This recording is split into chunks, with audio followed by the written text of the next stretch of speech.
Beredar dua buah rakaman video di mana wartawan daripada rancangan 999 TV3 yang ingin membuat liputan di Pasar Selayang telah dihalau keluar dan tidak dibenarkan membuat sebarang liputan di situ.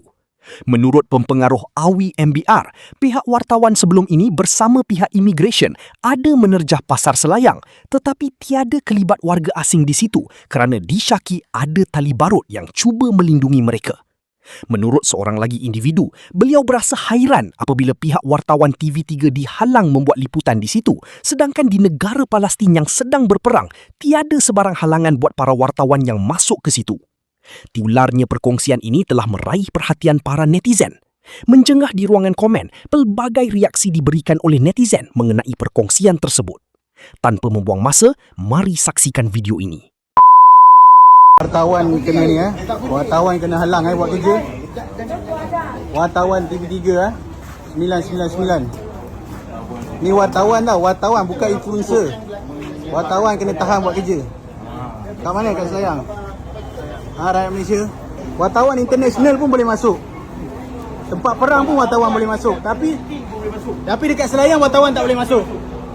Dekat Gaza, dekat Israel semua wartawan boleh masuk. Dekat Selayang tak boleh. Selayang keras. Wartawan TV3 dihalang buat kerja. Wartawan TV3 999 dihalang buat kerja. Aku difahamkan 999 datang sini, diorang terkejut. Sebab bila diorang datang sebelum ni immigration kosong. Diorang terkejut tau. Dia dah dapat info Baru tali baru mesti ada. So info dah sampai. So sekarang ni wartawan tu ikut kami sendiri. Wartawan TV3 wartawan dihalang kerja untuk menyebarkan kebenaran. Jadi macam mana tu? Abang cakap tak nak interview tak nak interview tak ada kan?